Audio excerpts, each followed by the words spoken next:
Welcome back to New Rockstars, I'm Erik Voss, and for all the confusing crap I've been able to decode about WandaVision, it's the forest mystery that I've missed because of these little tree mysteries. Why the classic TV sitcoms? You know, the simple, obvious question the non-Marvel insanos are asking. Like, we have good guesses why Wanda is in this pocket reality, what it really is, and who is doing this to her, but we haven't wise Gamora'd enough about the choice of sitcom homages to frame Wanda's fantastical crisis. Like, when you go back to the comics, House of M doesn't really do Brady Bunch. Tom King's Vision isn't exactly Dick Van Dyke. The witchcraft of the Scarlet Witch Vision classic run isn't Bewitched-esque. So where is this TV land nonsense coming from? Like, we get it, Marvel's trying to be bold and genre bending, but for the purposes of Wanda's mystery, why is it taking the form of all these TV sitcoms? Well, Elizabeth Olsen confirmed that this sitcom formula is actually crucial to the show's deeper secrets. She said, the reason it's a sitcom shows itself later in the show. When Kevin Feige told me, it didn't feel so bizarre. It felt like a great way to start our story. Kevin Feige explained that this sitcom format represented a kind of escapism from the horrors of the world. Oh, we need our hat for this. He said, I would get ready for the day and watch some old sitcom because I couldn't take the news anymore. Getting ready to go to set over the last few years, I kept thinking of how influential these programs were on our society and on myself, and how certainly I was using it as an escape from the reality where things could be tied up in a nice bow in 30 minutes. Yeah, it must be nice, Feige, to not have to read the news. Either way, based on these quotes, we are looking for an answer that reflects Wanda's escapism and one that won't seem so bizarre once it's revealed. So the simplest explanation is that these sitcoms represent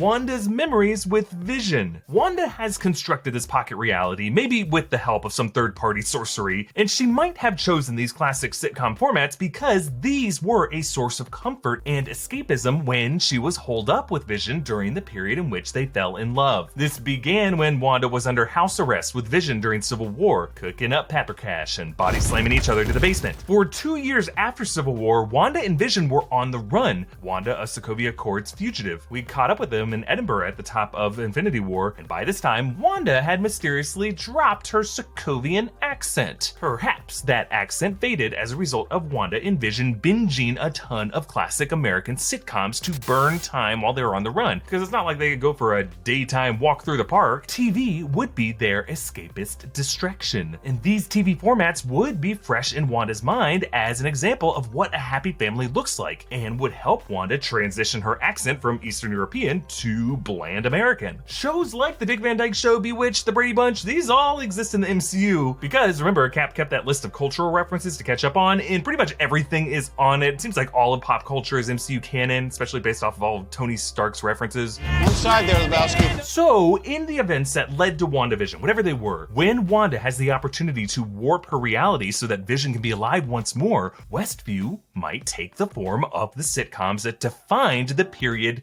she was happiest with her synthezoid, watching these kind of sitcoms. Now, some are saying these sitcoms could just be shows that Wanda grew up with as a girl in Sokovia, but something tells me an Eastern European country like Sokovia might not have the more modern American sitcoms, especially like the ones that are shown up in later WandaVision episodes. Shows like Modern Family or Malcolm in the Middle would not be in syndication in a country like Sokovia. It's just far more meaningful of an explanation if these are titles that Wanda and Vision Netflix and chilled to. Now, there is a darker take on this, that the sitcoms could be what are just playing on the TV as Wanda's in a coma. Some theories are speculating that Westview is a hallucination in Wanda's mind as she's being kept in a sort of catatonic state to keep her from tearing the universe apart, and that just the next room over, some guard is watching TV Land reruns. This is kind of like the Tommy Westphal snow globe explanation, where all of St. Elsewhere took place inside the mind of a special needs child, or the way music works in Inception, you know, where songs are audible just much slower in the lower dream layers. But before I continue, thanks to our friends at Bang Energy for sponsoring this video.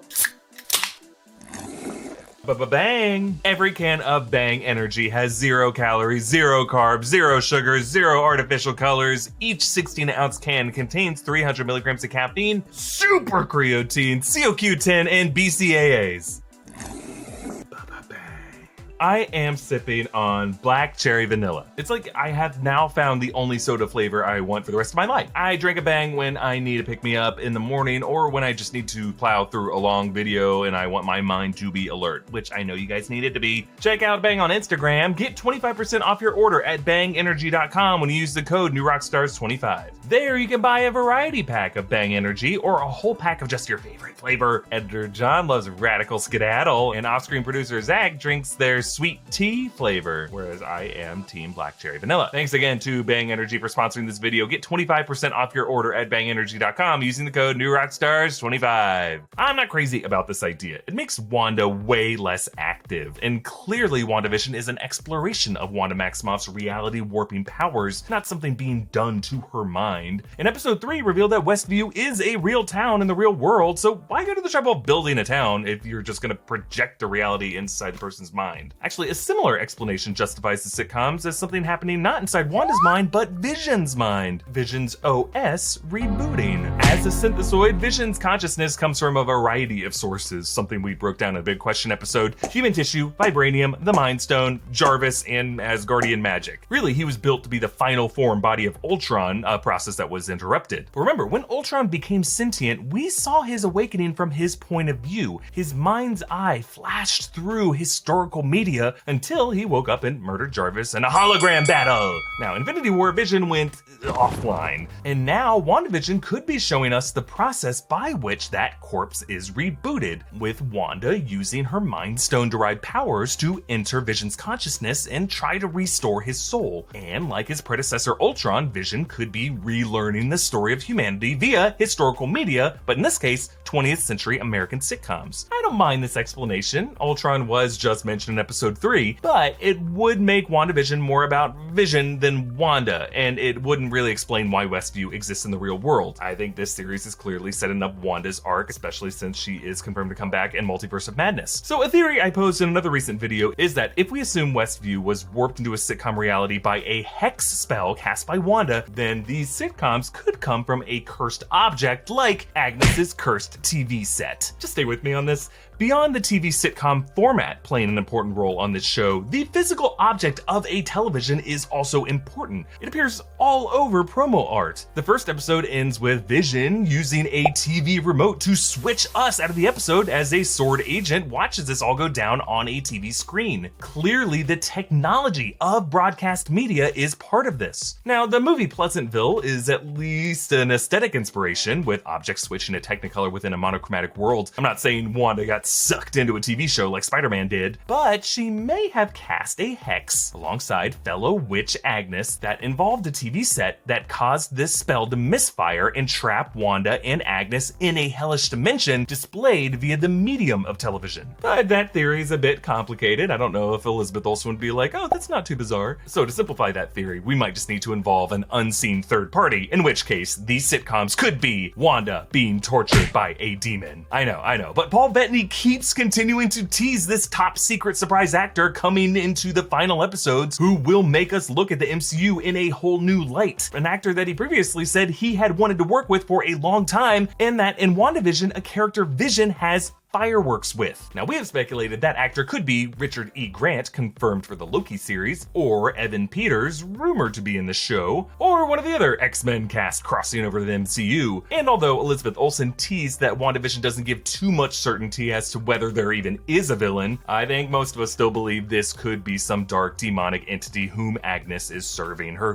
quote-unquote husband Ralph, someone distracting Wanda with the classic TV escapism while he drains her of her power. Mephisto, or the Grim Reaper, Nightmare, or, if we're looking for Marvel villains who love to use TV to torture people, Mojo. Mojo does look a hell of a lot like the devil with the yellow eyes from Legion, a show that I believe directly inspired WandaVision. Yeah, I guess WandaVision could be set in the MOJOVERSE. Does that sound like that simple explanation Elizabeth Olsen talked about? Not really, but Mojo's coming sooner or later, so why not sooner? Which of these explanations sounds the best to you? Comment down below. This Hi, I'm Erik Voss shirt is actually available for purchase at our merch store, newrockstarsmerch.com, along with a ton of other great nerdy designs, including our limited limited edition unusual couple shirt. All of these support this channel directly. NewRockstarsMerch.com. Follow me on Instagram at EA Voss. Follow New Rockstars and subscribe to New Rockstars on YouTube for breakdowns of everything you love. Thank you for watching, Mojo. I know you always are.